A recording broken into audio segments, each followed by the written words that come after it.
Buenas tardes, docente Georgette Vargas Juanca, del curso Problemas y Desafíos en el Perú. Tenemos la ATA 3, Reforma Agraria.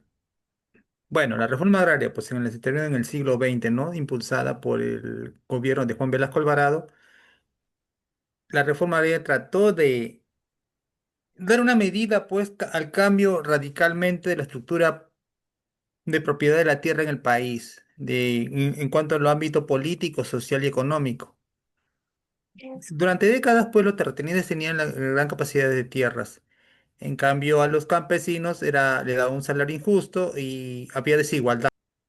Y no había posibilidad de mejora, ¿no? De tensiones sociales en cuanto dándole un aspecto de injusticia por los terratenientes. Bueno, desde el punto de vista, pues, vamos a desarrollarlo con que compañera Daniela lo va a exponer. Comencemos con el aspecto político, tal vez ha sido el más disruptivo, del que más se ha hablado. La reforma agraria básicamente modificó el equilibrio que había de poder en el país. Hasta el momento, solo el 2% de los propietarios controlaban el 70% de la tierra agrícola. Y estos grupos no solo dominaban el campo, sino que también influían directamente en decisiones políticas del Estado. La reforma va a permitir al Estado recuperar toda esta soberanía frente a intereses privados y devuelve el protagonismo a todos los sectores que últimamente habían estado excluidos.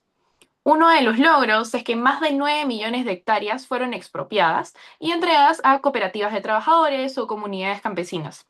Este proceso, si bien tuvo algunas fallas en su implementación, rompe el poder económico y político de una oligarquía agraria que había existido hasta el momento y permite que campesinos participen por primera vez en decisiones que afectaban en su vida.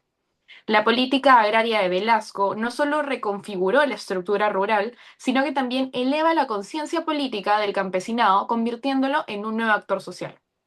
Por otro lado, tenemos el tema económico. Tenemos que entender que la reforma agraria fue un intento bastante ambicioso de modernizar el agro peruano. En regiones como la costa norte, complejos azucareros como Cartavio y Casagrande fueron entregados a sus trabajadores. Al inicio, estas transferencias generaron expectativas de desarrollo, mejores salariales. Sin embargo, muchas de estas cooperativas agrarias que fueron creadas fracasaron por falta de preparación técnica, deficiente gestión administrativa y definitivamente limitada articulación de mercados nacionales. A pesar de esos problemas, es importante destacar que la reforma elimina relaciones laborales que aún se mantenían de forma feudal, como el pongaje, y sienta las bases para una agricultura familiar y más adelante la agroindustria que hoy conocemos hoy en día. En regiones como Ica, La Libertad, Lambayeque, los hijos y nietos de campesinos beneficiarios de la reforma se convierten en pequeños empresarios agrícolas que hoy lideran exportaciones de productos como espárragos, uvas y palta. Aunque no todos los resultados fueron inmediatos, el impacto estructural sobre el sistema económico rural ha sido innegable. Y finalmente, desde la dimensión social.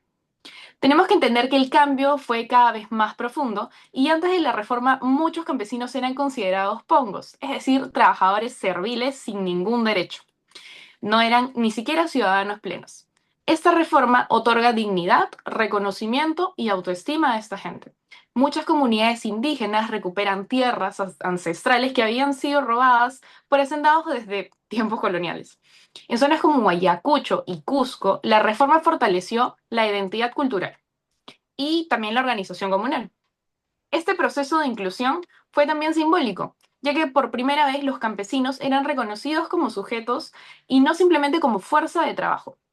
Además, también la reforma impulsa lo que son campañas de alfabetización, acceso a créditos agrarios y servicios básicos. Aunque eso no siempre se mantuvo con continuidad.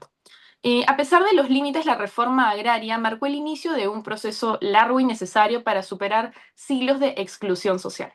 Ahora paso a mi compañero.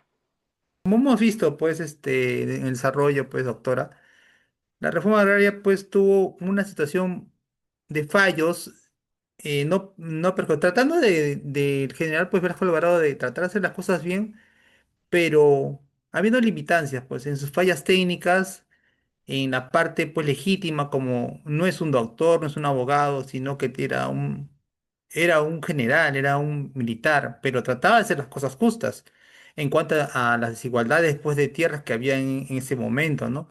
También podemos recalcar pues en un gobierno pues el oncenio donde se perdió la hoja. Por último, reconocer las limitaciones de la reforma no debe hacernos olvidar sus logros. No fue una política perfecta, pero fue un acto de justicia histórica. Rompió con muchos siglos de servidumbre rural, redistribuyó poder y sentó las bases de una sociedad mucho más consciente de sus desigualdades. Y por todo ello, afirmamos nuestra postura. La reforma agraria fue beneficiosa para el Perú. Gracias.